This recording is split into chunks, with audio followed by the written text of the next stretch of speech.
Okay, you ready, Mosley? Let's go.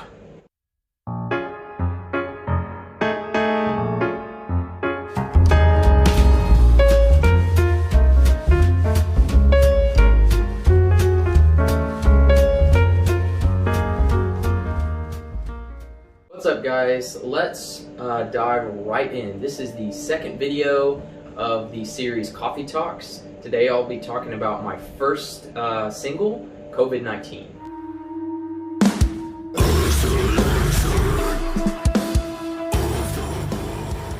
I'm just going to go ahead and start diving right into lyrical content, and we're going to go over it line by line and bit by bit, and I'm going to talk about the whole process in general. Incarcerated between these walls, left shackled by the sins of this world. So, you hear of people who have suffered from COVID-19 or who are suffering from COVID-19, and they're stuck in these hospital beds and they can't go anywhere. It's like a prison cell. They're completely isolated. No one can come. They have to be walled off. It's like solitary confinement. Left shackled by the sins of this world.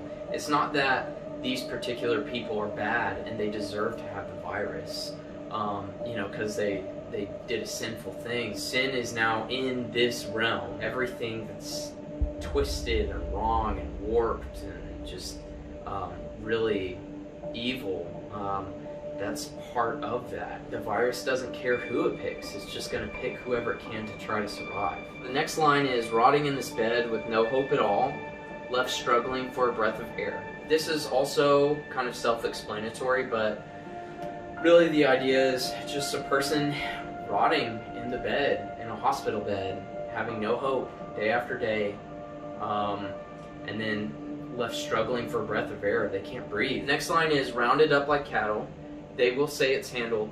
Welded in their districts, they will get their fixes. So if you go and you dig and you look into these things, you'll see that some certain areas actually rounded up people. They said everything was fine, nothing to worry about, it's handled. And then there's also moments where people were even welded in their own home. So if they suspected someone who had it, they would just weld them straight in their apartment. They will get their fixes. So it's specifically talking about in that line how government bodies, not necessarily the US government or China or wherever, but just in general, people stop becoming people and they start becoming numbers.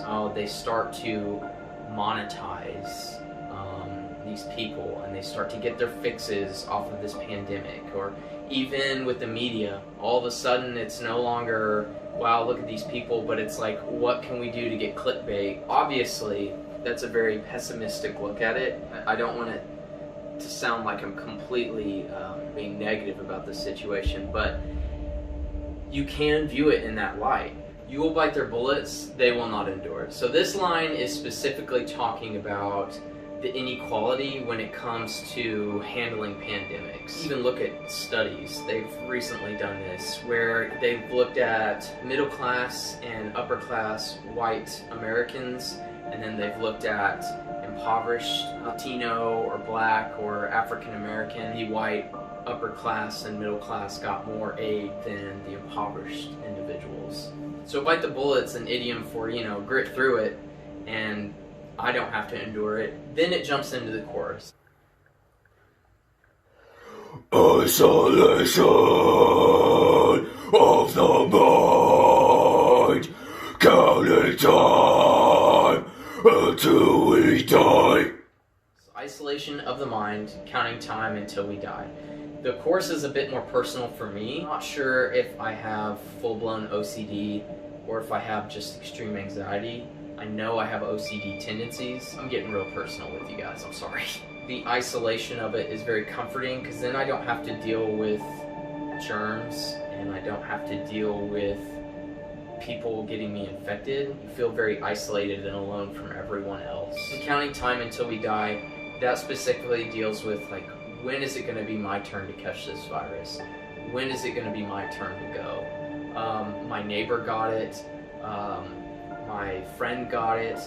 When, it's a matter of time until I get it. Life robbed and taken away from the greedy and the scared. That kind of goes back to the bite the bullets kind of thing. People are just scared. They're running around paranoid. They'll do whatever they can to get ahead of someone else. They're just being cutthroat about it instead of building each other up and trying. It goes into complete chaos. And then the breakdown is like lost children in the woods, we run and kill ourselves. So in my mind, I envision, children kind of like a Lord of the Flies scenario. It's very similar to what's going on during the pandemic. Everyone's scared, everyone's chaotic, they don't know what's happening, and we all end up just killing ourselves. The next line is fight for your life, welcome to the fool's paradise. Fight for your life. For your life, obviously, it's become cutthroat. It's also fighting for your life as it comes to the virus. If you have the virus, you've got to fight for your life. Welcome to the fool's paradise. So that part in particular is just talking about the amount of ignorance when it comes to the pandemic. Instead of looking at the history of pandemics in the past, and instead of looking at the science, we go off of gut instinct and we say, oh, well, masks aren't going to help. Oh, well, this is made by the government. Oh, it's a conspiracy, yada, yada, yada. Then it goes back into the chorus. The last breakdown is, there is no way to escape from this ill-fated place except through a body bag. It's very doom and gloom. It's, yet again, there's no way to get away from this. It's going to happen, and the only way that we're going to get out of it is through a body bag.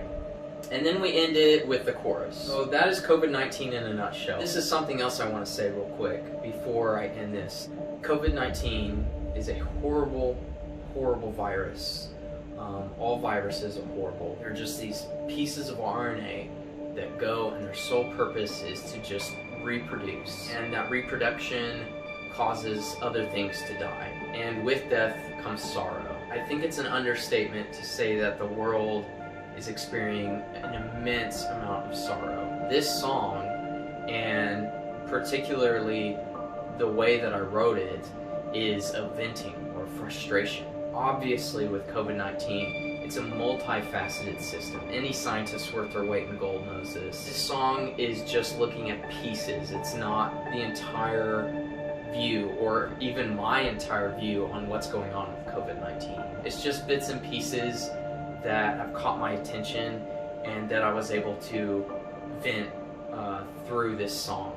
So with that being said, as a Christian, COVID-19 reminds me a lot of Ecclesiastes. Hevel, hevel, all is hevel, smoke, smoke, all smoke. You think you've got life figured out, but when you do, you try to reach for it and it slips through your fingers just like smoke. Clearly don't have all the answers. I don't have all the answers, but at the end of the day, what's important is putting your trust in God, or, if you're not Christian, putting your trust in something that will give you that comfort and that love and that will bring meaning to your life. Something that helps us rise to the occasion to try to work together to fight off this virus.